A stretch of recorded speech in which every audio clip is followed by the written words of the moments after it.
Welcome to JD's Prep. In this problem, we are given the expression 4x squared minus 25, and want to know which one of these four factored forms is equivalent to 4x squared minus 25. The first thing to notice about the expression 4x squared minus 25 is that it only has two terms, an x squared term and a constant term that has no x's at all. If your polynomial has two terms, where one of them is your squared term and one of them is a constant term, there's a good chance you're going to want to use the difference of squares. For a difference of squares, if you have an expression of the form a squared minus b squared, then you can write it in a factored form as a plus b times a minus b.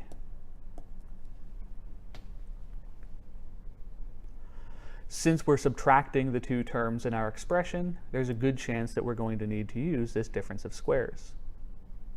To do so, we need to know what is it that is being squared for the 4x squared, and what is it that's being squared to give us the 25. So if I have 4x squared minus 25, 25 is 5 squared, which means for our formula we would have b equals 5. But for 4x squared, it's a little bit more complicated, because there's more than just x squared there.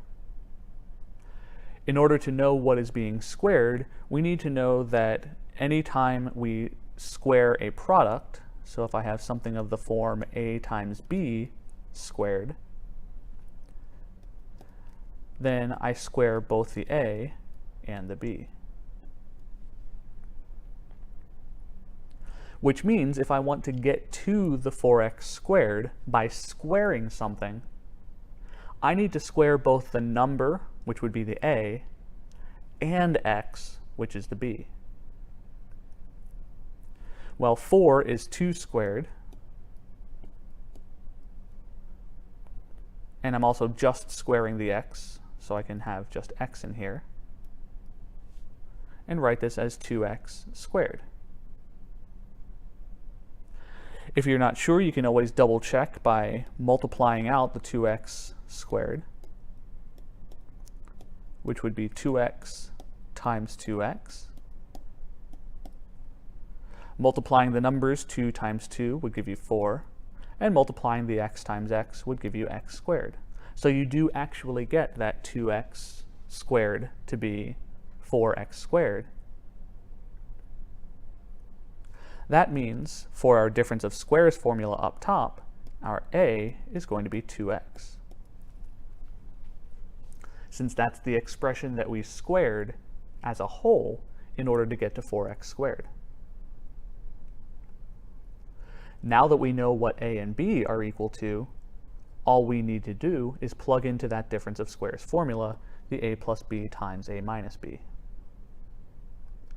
So for our factored form, we have the 4x squared minus 25 equaling, if we have a plus b, that would be 2x plus 5,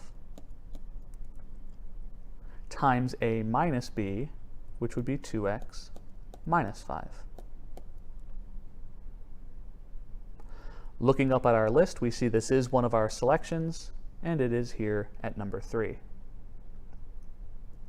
So if you're factoring a difference of squares, make sure you know what is being squared to give you both of those terms. Once you know those two things, the a and the b, you'll be able to plug them into the formula to find your factored form.